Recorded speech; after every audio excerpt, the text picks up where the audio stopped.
Assalamualaikum warahmatullahi wabarakatuh. Kembali lagi bersama saya, Najwa Revalina. Pada kesempatan kali ini kami akan membahas mengenai materi metabolisme. Metabolisme merupakan bahasa Yunani, yaitu metabol yang artinya berubah. Secara harfiah berarti perubahan. Jalur metabolisme ada dua. Yang pertama, katabolisme, yaitu merombak molekul-molekul kompleks menjadi molekul yang sederhana. Yang kedua, ada anabolisme, membangun molekul kompleks tadi dari molekul-molekul sederhana. Selanjutnya, ada reaksi di dalam tubuh yang berlangsung secara optimal pada suhu 27 derajat Celcius atau suhu ruang. Misalnya, hewan poikilotern atau hewan berdarah dingin, dan hewan homoiotern atau hewan berdarah panas. Selanjutnya, agar reaksi-reaksi berjalan lebih cepat diperlukan katalisator. Apa itu katalisator? Katalisator adalah zat yang mempercepat reaksi, tetapi zat itu tidak ikut bereaksi. Contohnya adalah enzim dan ribozim. Enzim merupakan pengatur suatu reaksi. Tempat enzim bekerja sendiri disebut dengan substrat. Contoh reaksinya, dari maltosa menjadi glukosa, karena dari substrat tadi dibantu oleh enzim yang sehingga menghasilkan produk. Enzim lengkap disebut dengan holoenzim yang terbagi menjadi dua bagian. Yang pertama ada bagian protein atau apoenzim, tersusun atas asam-asam amino, bersifat labil, misalnya karena suhu dan keasaman. Yang kedua ada gugus prostetik atau gugusan yang aktif, berasal dari molekul anorganik atau kofaktor, misalnya Fe, Cu, dan Zn. Berasal dari senyawa organik kompleks yang bernama koenzim, misalnya NADH, FADH, dan tiamin. Ini ada ciri-ciri dari enzim. Yang pertama, biokatalisator. Yang kedua, protein. Yang ketiga, bekerja secara khusus. Yang keempat, dapat digunakan berulang kali. Yang kelima, rusak oleh panas. Yang keenam, tidak ikut bereaksi. Yang ketujuh, bekerja dapat balik. Yang kedelapan, kerjanya dipengaruhi oleh faktor lingkungan, misalnya suhu, pH, inhibitor, dan aktivator. Nah, ini merupakan suatu gambar dari enzim katalisis. Yang ketiga, ada penamaan enzim. Enzim diberi nama sesuai dengan substratnya dan diberi akhiran -se. Contohnya, enzim selulase yang menguraikan selulosa. Yang kedua, enzim lipase yang mengurangi lipid atau lemak, dan enzim protase yang mengurangi protein. Yang keempat, cara kerja enzim. Yang pertama, dengan teori gembok anak kunci atau lock and key.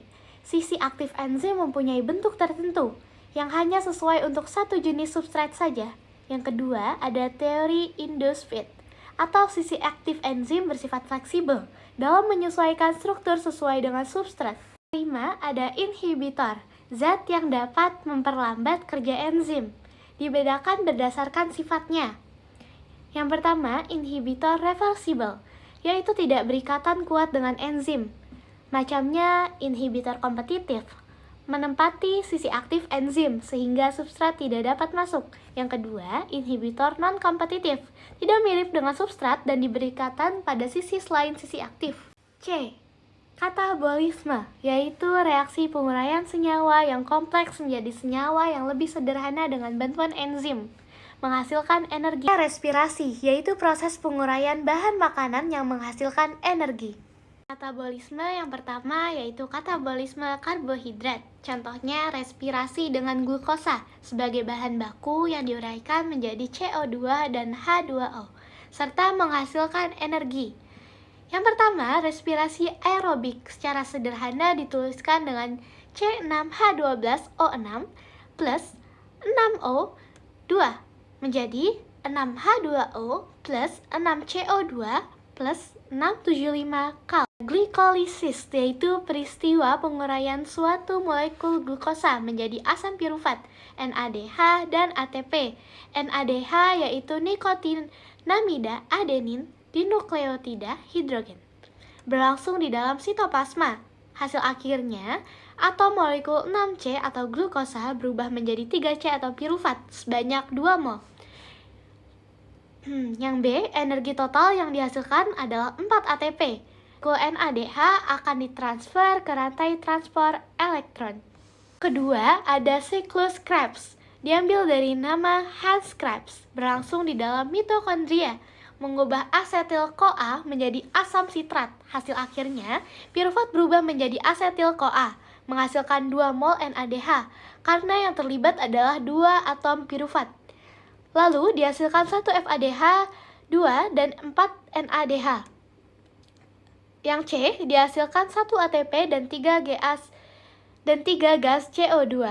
Ada transport elektron.